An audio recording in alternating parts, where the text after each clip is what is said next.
السلام علیکم پیارے ریڈرز، کیسے ہیں آپ سب؟ امید کرتی ہوں کہ آپ سب بالکل ٹھیک اور خیریت سے ہوں گے۔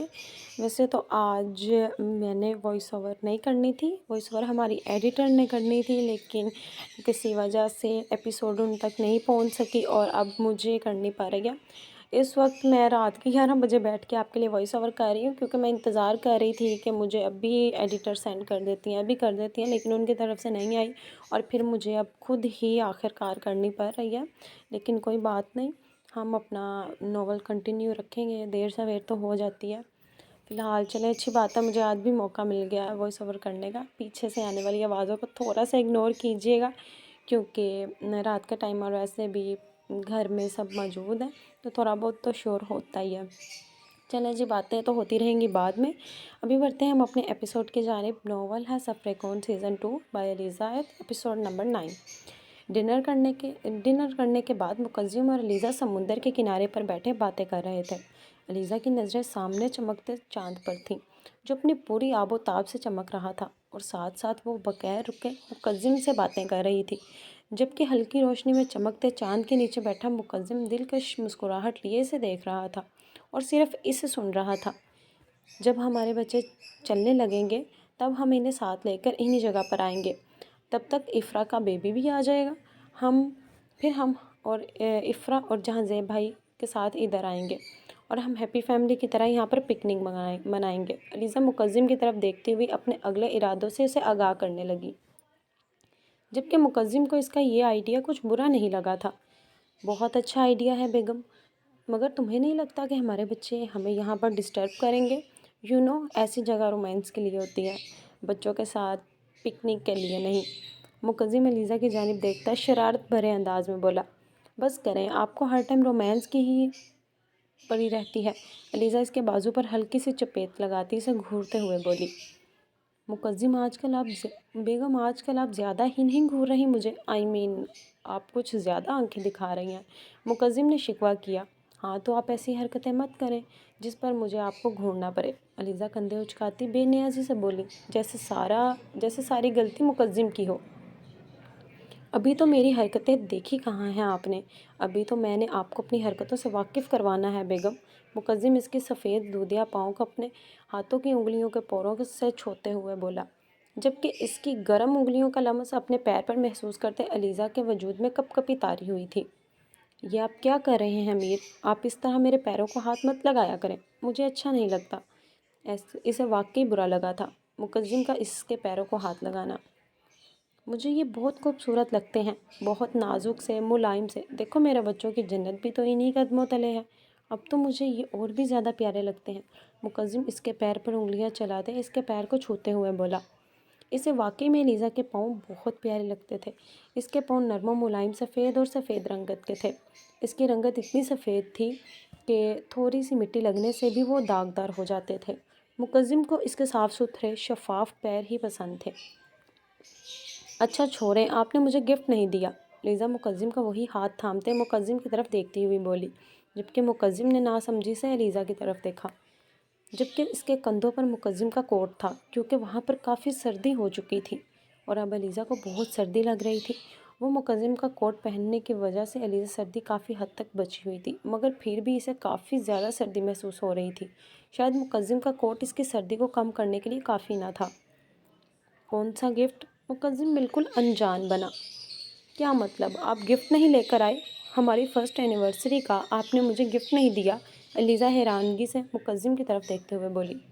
میں تو بھول گیا، مقدم سر پر ہاتھ رکھتا بہت افسردہ انداز میں بولا، جبکہ اس کے ڈرامے پر علیزہ نے برا سا منہ بنایا۔ آپ بہت برے ہیں، مجھ سے بات مت کریں۔ وہ بچوں کی طرح منہ بناتی اس کے قریب سے اٹھ کھڑی ہوئی۔ میری جان، تمہارے معاملے میں تو میں واقعی بہت برا ہوں۔ تمہارا گفٹ تو میں نے لے لیا ہے اور تمہارا اصل گفٹ تمہیں یہاں سے جانے کے بعد ہی ملے گا۔ مقدم کے انداز میں لپٹی باتیں علیزہ کو بہت کچھ باور کروا رہی تھیں، جسے سمجھتی وہ ایک دم سے سرخ پڑی تھی۔ نہ میری جان، یہاں پر ایسی حرکتیں مت کرنا، ورنہ جو کچھ پل آزادی کے ملے ہیں انہیں بھی قید کر لوں گا۔ مقدم دونوں ہاتھ اپنی کمر کی پشت پر باندھتے اس کی جانب جھکتے ہوئے دلکشی سے مسکراتے سرگوشی کرتے ہوئے بولا، مجھے بہت سردی لگ رہی ہے، میری شال۔ علیزہ نے بہانہ بناتے ہوئے فوراً بات کو پلٹا۔ شال کا کیا کرنا ہے؟ چلو ہم ہوٹل واپس چلتے ہیں، ویسے بھی کافی وقت ہو چکا ہے۔ مقدم نے کچھ سوچتے ہوئے جانے کا فیصلہ کیا، کیونکہ رات کے 1 بج رہے تھے۔ نہیں میر، یہاں بہت اچھا فیل ہو رہا ہے، بس کچھ دیر اور رکتے ہیں پھر چلیں گے۔ آپ میری شال منگوا دیں یا خود لے آئیں؟ لیزا چاروں طرف نظریں دہراتی ہوئی بولی، کیونکہ واقعی میں اس کا تھوڑی دیر اور یہاں رکنے کا دل چاہ رہا تھا۔ ٹھیک ہے بیگم، فی الحال یہاں پر بلائیں، سرونٹ تو یہاں سے جا چکی ہیں، شال لینے مجھے خود ہی جانا پڑے گا۔ کیا خیال ہے پھر میں جاؤں یا اپنی بیگم کے پاس ہی رکوں؟ مقدم اس کے رخسار پر لب رکھتا اجازت طلب نظروں سے اسے دیکھتے ہوئے بولا۔ اچھا جائیں آپ، میری شال اور میرا گفٹ لے کر آئیں، میں یہیں پر ہوں۔ علیزہ مسکراتی اس کے سینے پر دونوں ہاتھ رکھے اسے پیچھے کرتے ہوئے بولی۔ اوکے، میں بس ابھی آیا۔ مقدم اس کی چھوٹی سی ناک دباتا پیچھے ہٹا اور وہاں سے علیزہ کی شال لینے کے لیے باہر کی جانب بڑھا، جبکہ علیزہ مقدم کو جاتا دیکھ رہی تھی۔ جب تک مقدم اس کی نظروں سے اوجھل نہیں ہو گیا وہ اسے یوں ہی دیکھتی رہی، اور جیسے ہی مقدم وہاں سے چلا گیا اس نے ایک گہرا سانس لیتے ہوئے اپنا رخ سمندر کی جانب کیا اور مزید قدم سمندر کی طرف بڑھائے۔ یہاں جانا ٹھیک نہیں۔ آئی تھنک یہاں کوئی کپل ہے، اگر کسی نے ہمیں دیکھ لیا تو مسئلہ ہوگا۔ سمندر کے دوسری طرف سے داخل ہوتے ڈیمن، رائز اور ایلیا سمندر کے کچھ فاصلے پر چمکتی لائٹنگ کو دیکھتے ہوئے رکے۔ مجھے بھی لگتا ہے کہ ہمارا وہاں جانا ٹھیک نہیں، رائز نے بھی اپنی رائے پیش کی، جبکہ ڈیمن خاموشی سے انہیں دیکھ رہا تھا، مگر اس کی نظر بہت فاصلے پر چمکتی اس لائٹنگ پر تھی جس کا وہ بغور جائزہ لے رہا تھا۔ وہاں پر کوئی بھی موجود نہیں ہے، چلو۔ ڈیمن مضبوط لہجے میں بولتا ہوا بھاری قدم آگے کی جانب اٹھانے لگا، کیونکہ اس نے بہت باریک نظر سے اس جگہ کو جانچا تھا، مگر اس سے وہاں کوئی بھی دکھائی نہیں دیا تھا۔ ڈیمن، ایلیا اور رائز اپنے مطلوبہ کوسٹیوم میں موجود تیز تیز قدم اٹھاتے سمندر کی جانب بڑھ رہے تھے۔ ان کی اطلاع کے مطابق جانسن اسی جگہ پر چھپا ہوا تھا، وہ یہیں پر موجود تھا۔ ڈیمن کی سرخ نگاہیں سامنے کی طرف تھیں اور قدم بہت بھاری اور لمبے ڈھگ تھے۔ وہ بغیر رکے آگے بڑھ رہا تھا، جبکہ اس جگہ کے قریب پہنچتے ہی کچھ فاصلے پر رائز اور ایلیا وہیں پر رک چکے تھے، کیونکہ انہیں پہلے ہی ڈیمن ہدایت کر چکا تھا۔ لوگوں کی بھیڑ میں ان کو دیکھ کر لوگوں کو شک ہو سکتا تھا، اس لیے کسی کا کچھ فاصلے پر رہنا زیادہ ضروری تھا۔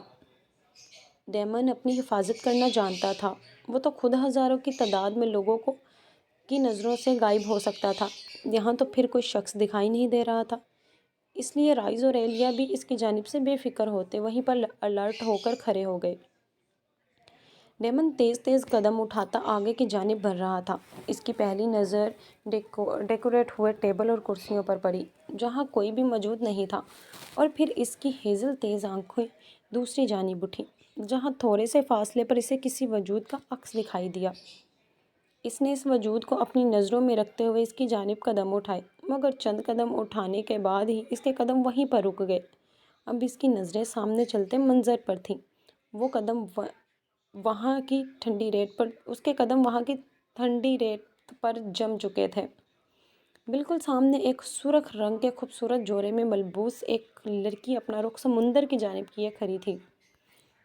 ٹھنڈی ہوا کے جھونکے سے اس کے لمبے کمر سے بھی نیچے آتے بال ہوا میں اڑ رہے تھے۔ اس وقت اس نے اپنے پیروں میں کچھ بھی نہیں پہنا ہوا تھا۔ سمندر کی لہریں اس کے پیروں کو چھو کر واپس جا رہی تھیں اور وہ مسکراتے ہوئے چاند کی طرف دیکھ رہی تھی۔ اس کے چہرے کا ایک رخ ڈیمن کی جانب تھا۔ ایک سیکنڈ کے ہزاروں حصوں میں اس کے دماغ نے کام کرنا شروع کیا تھا۔ اسے محسوس ہوا تھا جیسے اس نے اس لڑکی کو پہلے کہیں دیکھا ہے، اور پھر ایک لمحے بعد وہ لڑکی پلٹی۔ اب اس کا مکمل رخ ڈیمن کی جانب تھا، مگر اس کی نظریں اپنے پیروں کی جانب تھیں۔ وہ دونوں ہاتھ اپنے سینے پر باندھے ہلکے قدم اٹھا کر چل رہی تھی۔ اس کا خوبصورت چہرہ چاند کی ہلکی روشنی میں چمک رہا تھا۔ کانوں میں پہنے ڈائمنڈ ایئرنگز اپنی علیحدہ چمک بیان کر رہے تھے، جبکہ اس کی سفید دودیا پیر جو اس ریت پر چھاپ چھوڑ رہے تھے۔ ہوا کے آتے جھونکے سے بار بار اس کے بال اس کے چہرے پر آتے تھے، جنہیں وہ اپنی انگلیوں کی مدد سے کان کے پیچھے آراستھی تھی۔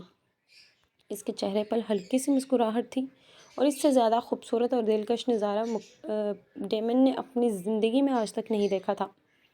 وہ بغیر پلکیں چپکائے سامنے دیکھ رہا تھا۔ نہ تو اس کے قدم اٹھ رہے تھے اور نہ ہی نظروں کا زاویہ بدل رہا تھا، بلکہ وہ صرف اس لڑکی کو دیکھ رہا تھا جو نہ جانے کیا سوچتے ہوئے مسکرا رہی تھی اور آہستہ آہستہ آگے کی جانب قدم اٹھا رہی تھی۔ ڈیمن الرٹ، کوئی اس جانب آ رہا ہے، گو بیک۔ ڈیمن کے کان میں لگی بلوٹوتھ میں ایلیا کی آواز گونجی، جس سے وہ فوراً ہوش کی دنیا میں لوٹا۔